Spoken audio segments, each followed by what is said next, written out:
Started. 3, 2, 1. Hello, everyone. Welcome back to our ongoing coverage of SoCal Stage 24, the premier DanceRush Stardom Tournament series hosted in lovely Southern California. My name is S for M. You guys can call me Dennis. And today we are continuing our interview process and interviewing all the finalists that have made it through the online qualifier portion of the tournament.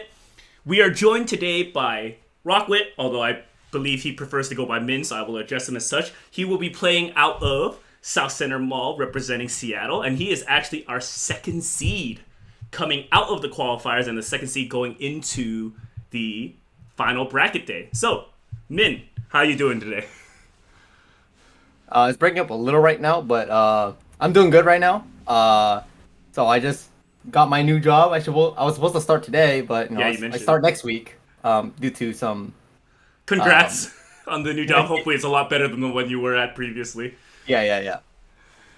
Yeah. So I think if no one has gotten the chance to ask you this, what I wanted to know is it's been about 2 to 3 weeks since the results have come in since the end of the online qualifiers. Like, what are your thoughts coming out of the online qualifiers? And not only are you a finalist, you're the second place finalist and second seed coming into it. Like, what are your thoughts on that? Yeah, in terms of the results, I didn't want to be cocky or like super over or ahead of myself, but I did think that I had a good chance of making it to top 8 because the score was really high, the one that I submitted, which is like 97.5, and the performance from my perspective was good enough. I definitely tried to hit the criterias of the judges that gave kind of clear-cut criterias, like Naroba gave pretty much a clear set of like bullet points of what he wanted to see. And I'm glad that during his scoring, I think I was like, at least for his relative scoring, the second highest scoring for Naroba, which is good because I was basing my entire performance on his set of criterias. And because his set of criteria is also kind of matched with Mia Sky's, which was posing. So I was like, okay, if I can hit these two guys or these two judges really well, then I have a good, pretty much a good score, a judge score as well as a good score. So I thought I was like pretty well rounded. I did know I had this gut feeling that Keishik was not gonna like my scoring. So that's why I made sure my game score was good. I didn't think that he would give me such a low score. I mean, I can see why, because there were certain things that in the video submission, especially the ending, I think in real life it would have looked better, but in the video it didn't look as nice as I'd like. I was trying to run really hard, like I was stomping on the pad for the ending session, ending section of my song, because it's kind of like the build up to the song. So in the video itself, it doesn't really show that. So I should have kind of done a different take on that ending section. But overall, I was pretty happy with my submission and the results as well. Second place is really high. For sure.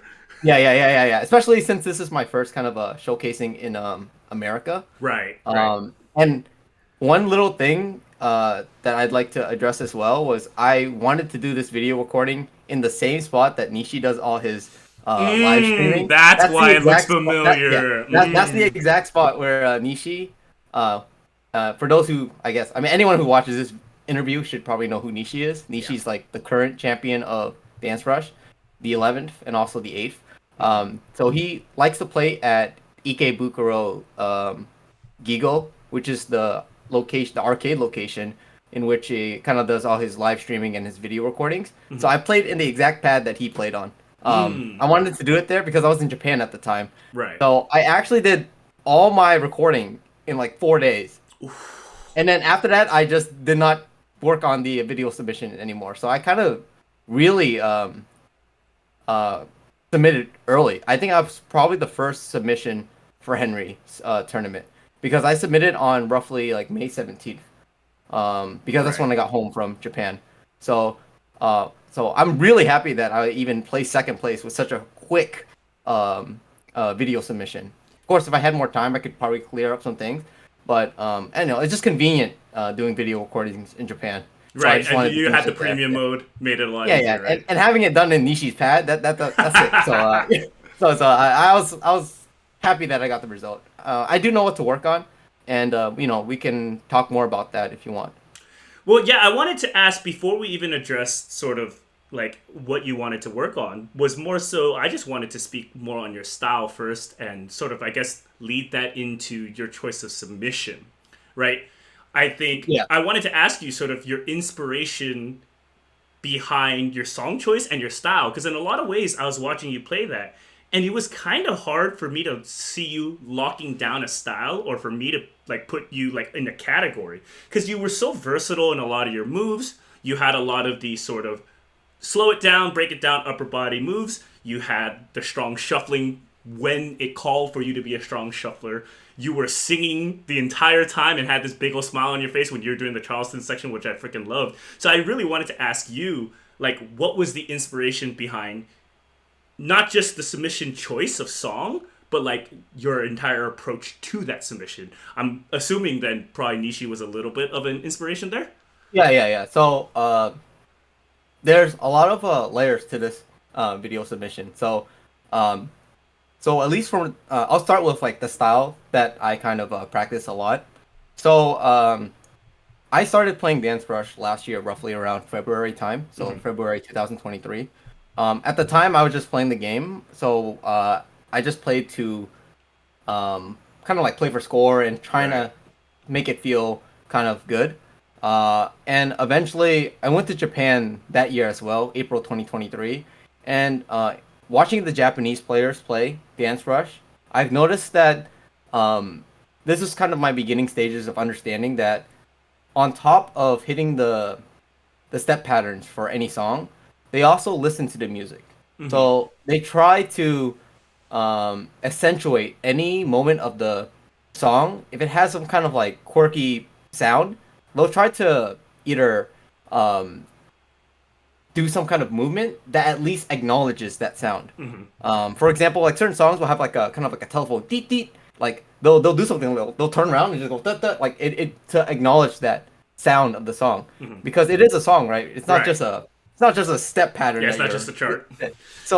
So that's kind of like a beginning stages of me understanding or starting to acknowledge like Dance Rush. There's more to just stepping. There's the music as well, so you can convey different aspects of the song by your upper body movement. That doesn't have to be the step pattern. Right. And then that's when the game gets really interesting. Is when you can find out ways to do the step pattern as well as listen to the music and hit those musical cues.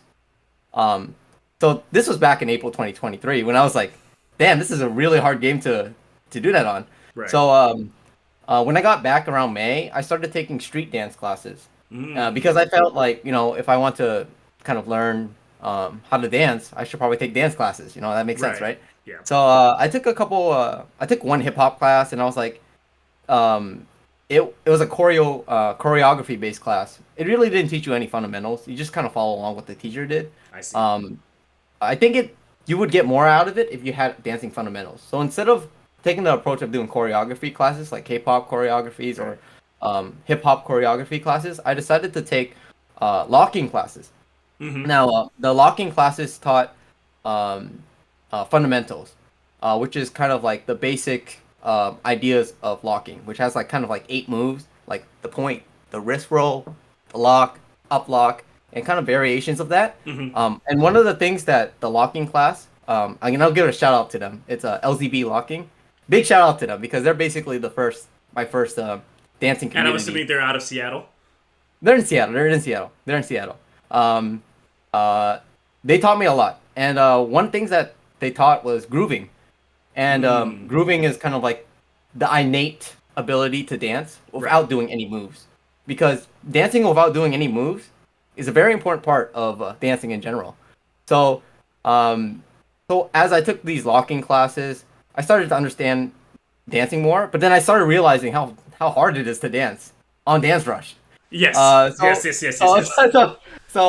that's a skill in itself. Right. So just doing dancing, grooving, and doing the dancing like locking moves, it's like really hard.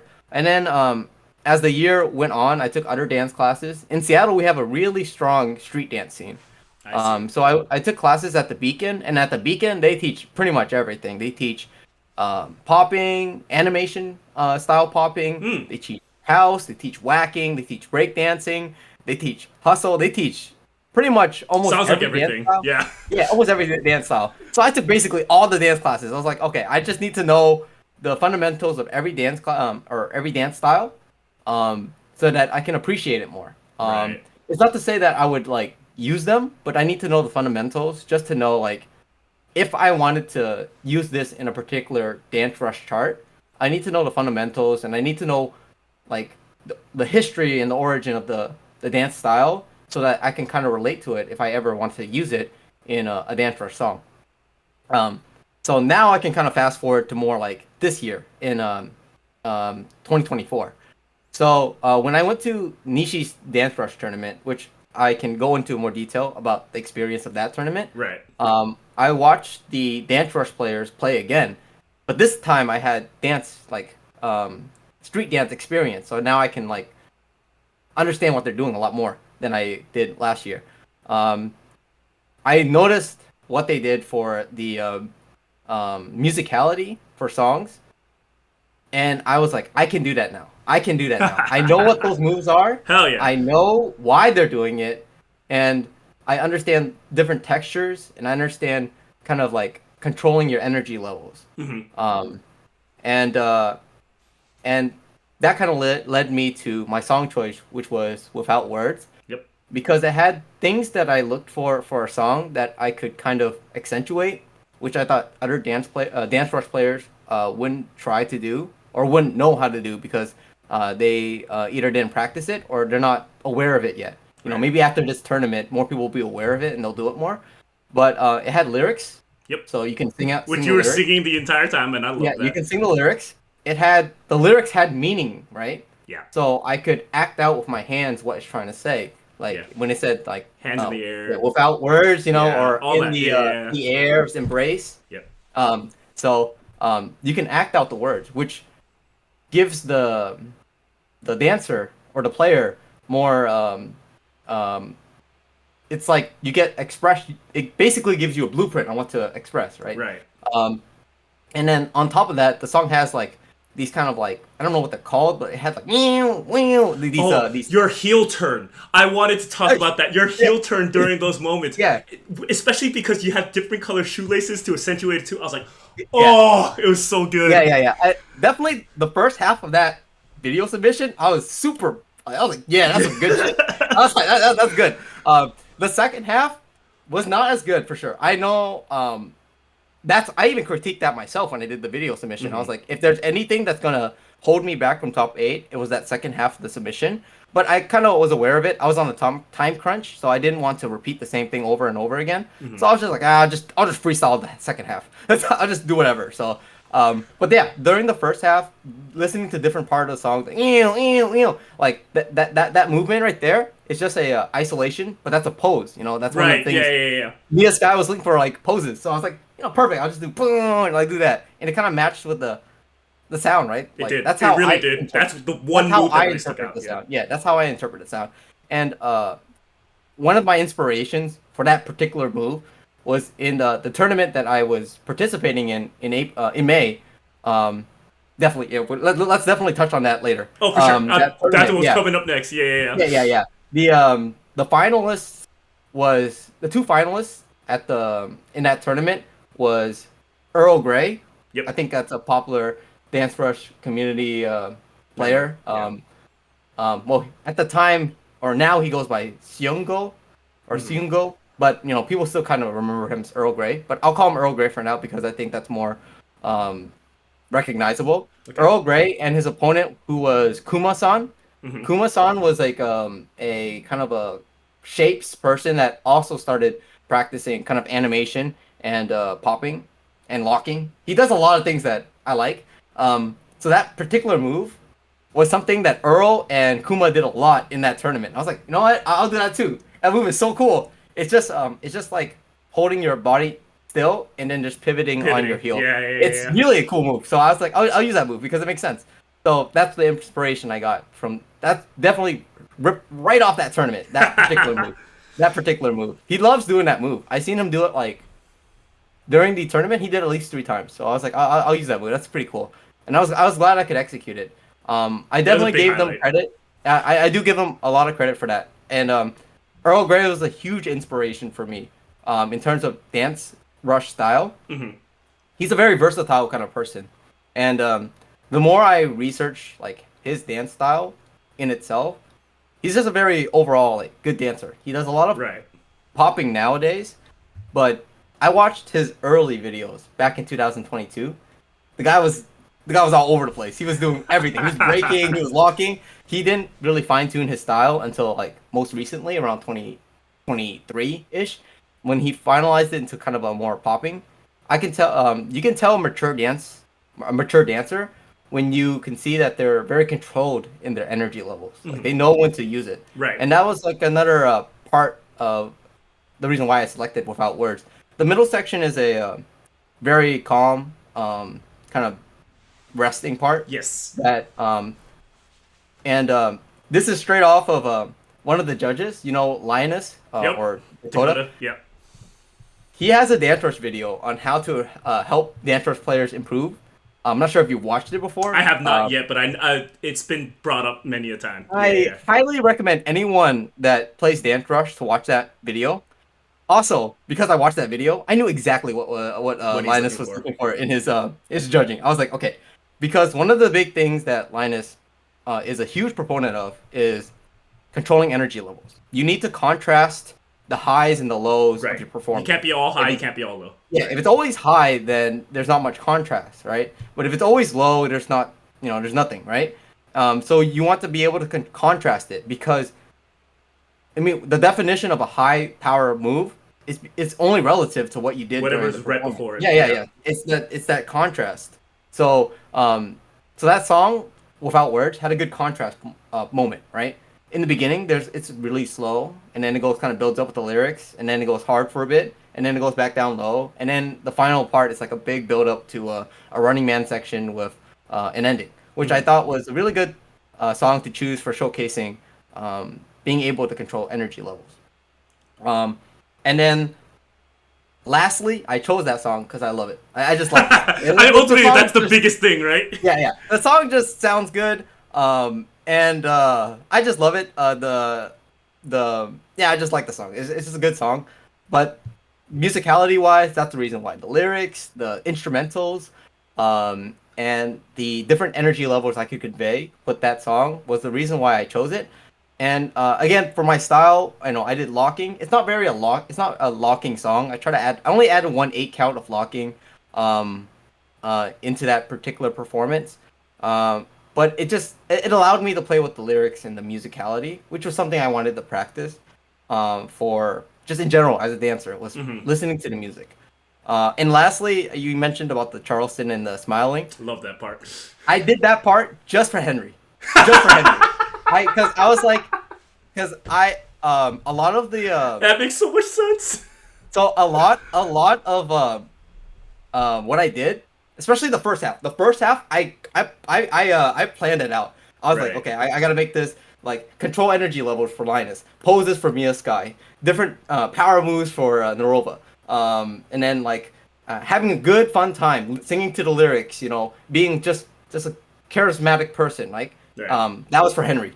I see. So a lot of these like things that I did for this performance, for that video performance, was all catered towards different judges. K-Chic, he wanted strong Running Man. I'm not good at that yet. So I need to. Yours is alright. more. I didn't think yours was Yeah. by any means bad. I don't think it's definitely not the worst, but it's not the best, and it definitely needs work on.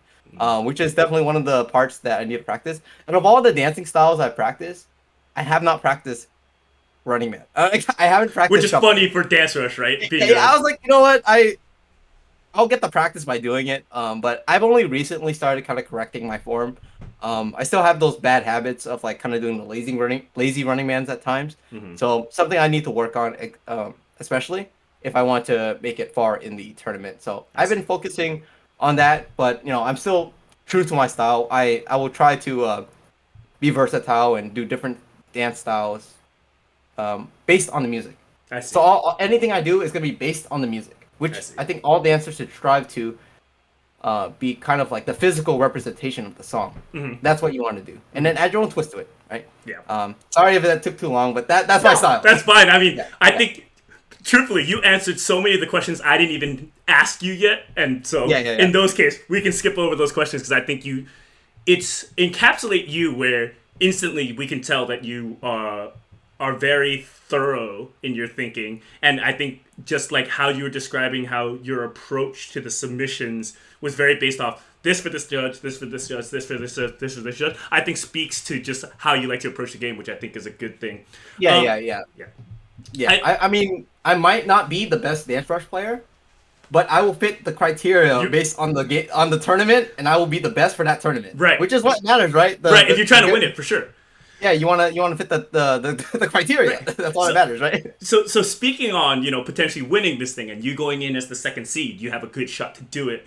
You've mentioned so many times that you have gone to the to two in particular Japanese tournaments, which of the finalists, you are the only one that has been overseas to compete in those tournaments, right? And now into bracket day here, back home, maybe not necessarily back home, but back in the States, and now we got bracket day where, as you will probably know already, is slightly different than online submissions, right? You're competing against someone directly.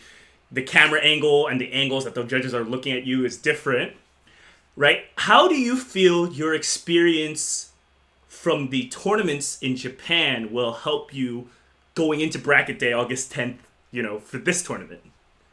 Yeah.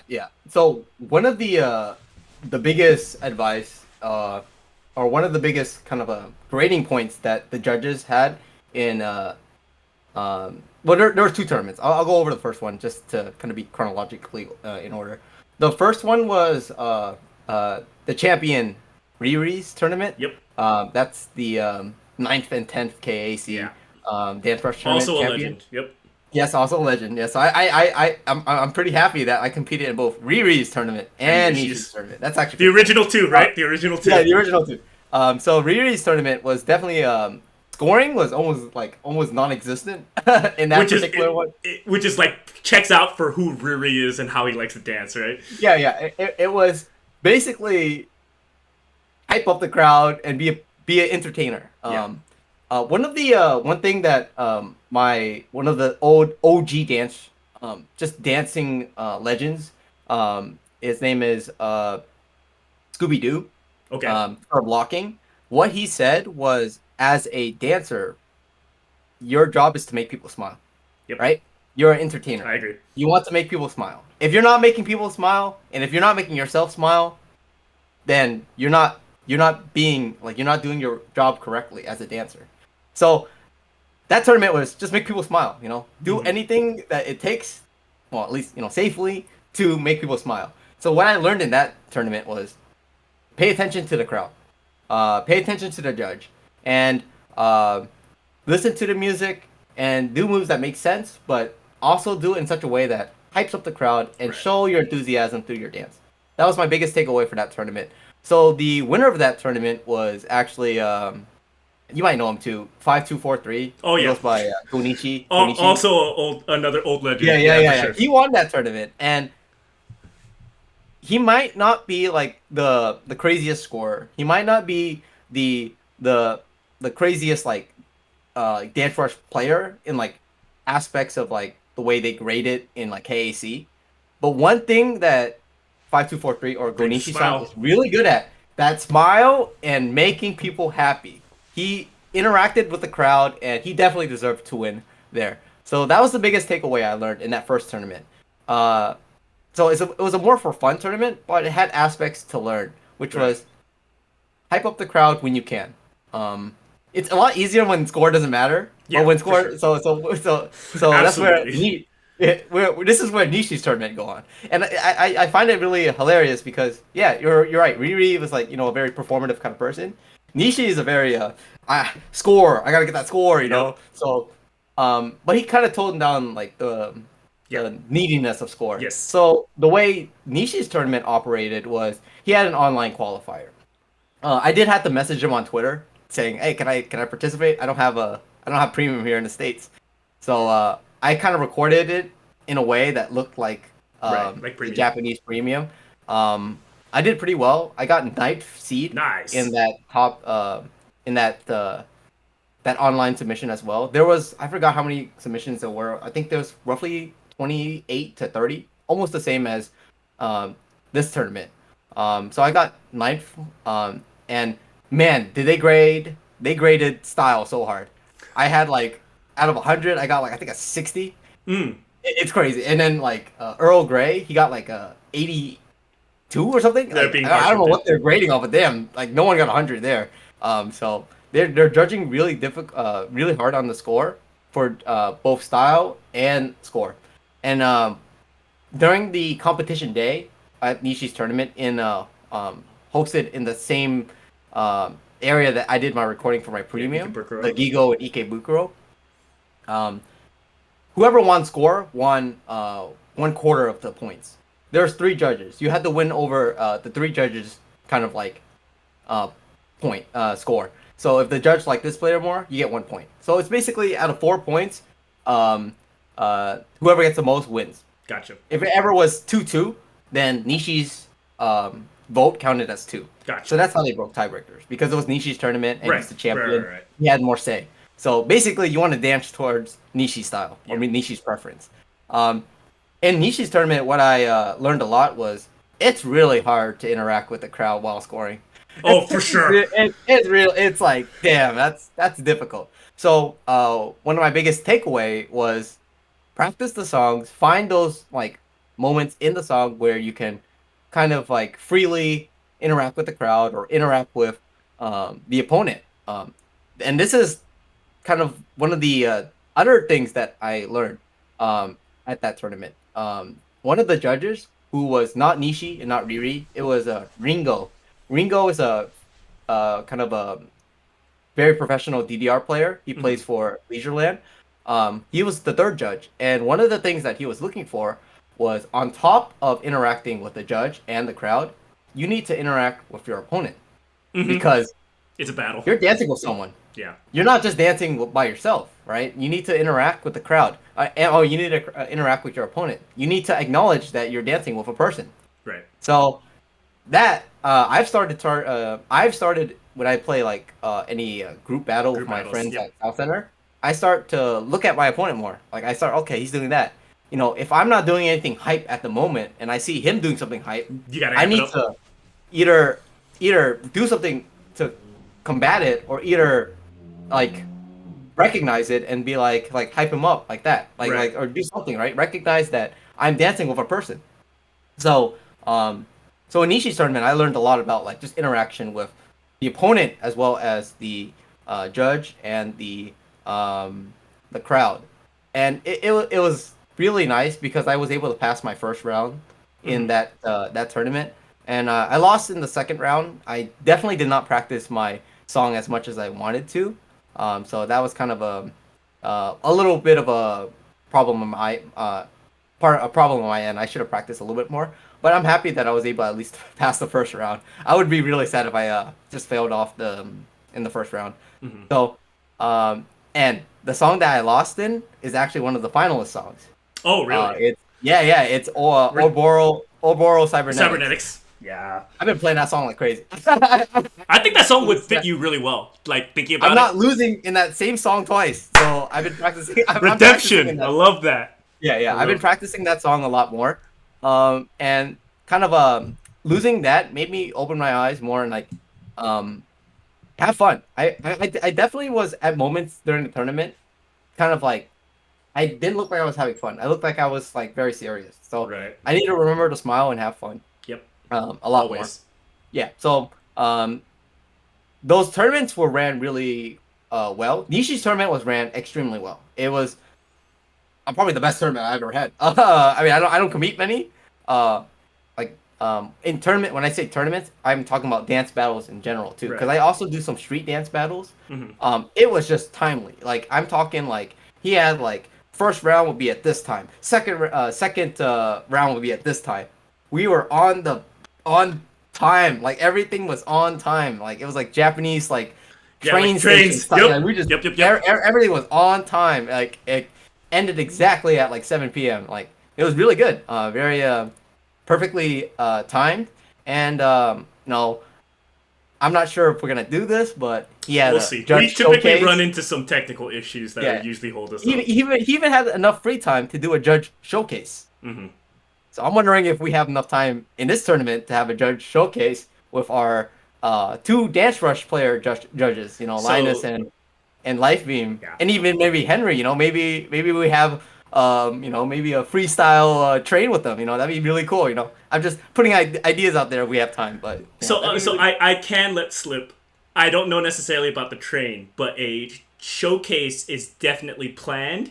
If only just because we felt it was going to be a bit brutal if you were the second semis to play, and then you And have then to you play play. finals right away. You're not getting a lot of rest. So at the very Yeah, least, just to give you guys some chance to rest and as a breather, that's the plan anyway.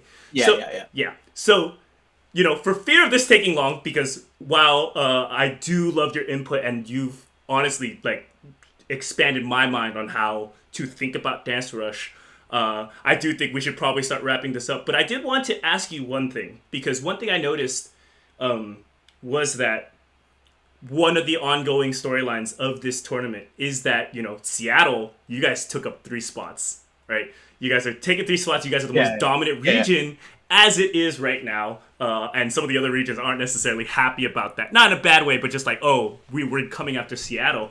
And in interviewing Randy, in interviewing Aaron, Mario Cole, and Ryu, not only were they so different sometimes in how they approach the game, and you as well, but I think one of the underlying things was their love for their community. Like at the end, when I gave them the chance to shout out, one of the first things they did was shout out the community. So I think the last question I wanted to ask you going into this tournament is like, what are your thoughts on representing Seattle, and like what are your plans on doing so? Like how are you gonna do fighting for Seattle?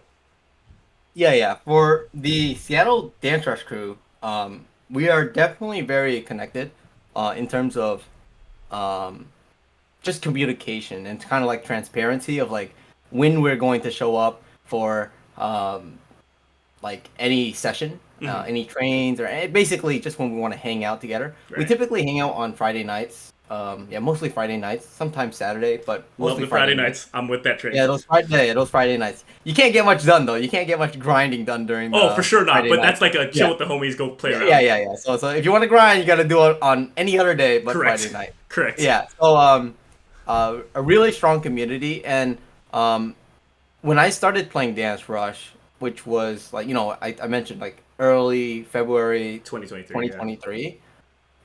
You can imagine like the journey of like being a new Dance Rush player, right? It's kind of scary. It's very scary. Hmm. I was introduced to the Seattle Dance Rush crew or community um, pretty early on, around that time as well. I met Randy, and at the time I was like, "Damn, Randy's sick," Yeah. and I still think he's pretty He's sick. sick with it. I was like, "Damn, he's pretty sick." So and at the time I heard he competed at tournaments, and I was like, "Damn, man, I want to compete in a tournament one day." So And here now you now are I going to kind of Japan to do so, man. yeah, that was pretty good. Like I was able to kind of accomplish those goals of mine. But I definitely learned a lot in the from the Seattle Dance Rush community, and in return, I think I gave them something pretty nice as well. I don't want to be like being like the person that takes all credit for Brag it, about but it. Brag about it. I did bring in a lot of like street dance culture into the Seattle Scene. dance rush scene. Yeah, so much so that Mario Cool 4 and Aaron, Mario Cool 4, who goes by Aaron, Yep. he took dance classes with me. So He spoke very highly of you when yeah, I was interviewing. he took dance classes with me. And I'm not to say it's not to say that those dance classes is the reason why he got into it. But I definitely So I'm think hearing that. is you're the reason he made it as a finalist. You're the reason. Oh, we got another case too here. We got Randy. We got Randy. Ryu. I also got him to dance classes. Hmm. The same like dance school that I go to, Beacon, the one I mentioned that Yeah, takes like earlier. does Yeah. animation popping whacking house. He took classes there too. So I was like, damn, they both made it, and they both took street dance classes. So I would like to say that my existence in the Seattle scene has at least helped elevate people into, just appreciating dance uh, as a kind of lifestyle on top of like Dance Rush, So that's what I've given back, or at least what I tried to give back into the Seattle Dance Rush scene, and I think that's partially why we're a pretty, I guess, strong region based on our showing Oh of yeah. having 3 members. It's just that I really want the Dance Rush players to evolve from just being Dance Rush players to just a dancer. You Right, know? right. Yeah. Like maybe I don't know if it's condescending to say that's an evolution. Maybe um, be able to switch between a Dance Rush player and become a dancer. And a dancer, Like you right? need to be able, yeah, being able to have those two entities, like be a Dance Rush player or be a dancer. You should be able to do both. Right. And I feel that I try my best to motivate anyone in the Seattle Dance Rush scene. If they're playing Dance Rush, I'm like, hey man, You you want to want try to take it? some Yeah. you want to take some popping classes? You want to take some locking classes? Go here. So I like to do that a lot. So shout out to the Seattle Dance Rush crew. You guys Absolutely. given me a lot, and in return, I give you street dance culture. Here it is. I give you street dance culture. So that I mean that's one reason why we've kind of shown up quite a bit Mhm. recently. I would say is people are taking street dance classes on top of playing the game. Yeah, I mean, to your credit, and if no one has told you, and just purely based off what we have discussed today, I would have said that you've done an amazing job of not just giving back to the community, but you're probably one of the big reasons why that community is as strong as it is. So if no one's told you, like, good Yeah, freaking yeah, job, yeah. man. To wrap it up a little bit, because quite frankly, we could have probably done this all day, and Yeah, for yeah. fear I of this kind of went taking 2 hours. on and on, Oh, but absolutely. I would have I loved to felt have done that. uh, I felt like a lot of it was good, good, For sure. good content. Good Oh, content. Yeah, absolutely. yeah, Like, yeah, for how long this may or may not be, it didn't feel that long. At least not yeah. from me sitting here and listening to you just share your wisdom. So, on behalf of you and supporting Rockwet Min out here, for those of you guys that do not know, we will have our finals day bracket August 10th in lovely, bright and sunny Southern California, Puente Hills Mall. We will be playing in the afternoon, so if you would like to come out and support Min, who will probably bestow upon you some of the wisdom that he has, please feel free to do so. If you can't make it out in person, then we encourage you to come join us on YouTube. It will be streamed out of Henry Zhang's YouTube channel, which I believe is at Henry Zhang. And you can see Min there. You can see the entire Seattle crew, which I know are gunning for the win. But yeah, before we end it off here, any last words that you wanted to say, Min? I've already said it, but big shout out to the Seattle Dance Crush community. We have our own Discord, which is actually it's really lively.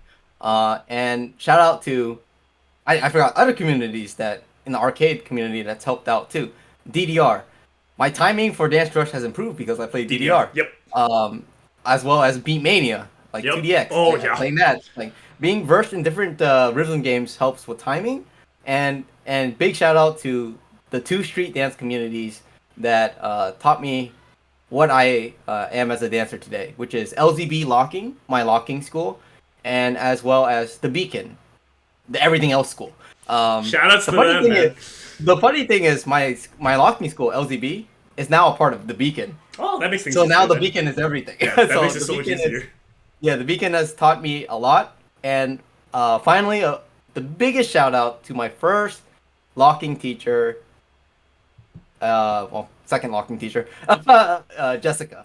I Shout say the outs to them. second one because the first locking teacher, Frank, he doesn't show up to the community anymore. So he lost his His privileges stature. for Yeah, yeah, yeah, yeah, yeah, yeah. yeah. So Jessica, thank you so much. You've done so much to the dancing community in Seattle, and thank you for teaching me locking. And I hope to be able to showcase a little bit of that in the tournament as Hell well yeah. as the music video that we're gonna record. Absolutely. Oh, I forgot about that. Yeah, absolutely. Yeah. And thank you for your Jessica. Thank you, Jessica, for your gift, which was Min out here sharing his wisdom and giving back to the community. On behalf of Min, on behalf of Henry Zhang, on behalf of everyone else working behind the scenes for SoCal Stage 24, we're gonna call it there because it's run quite a bit longer than expected, but it's been a good time. So on behalf of everyone, we will catch you guys on August 10th. Thank you guys so much. Thank you.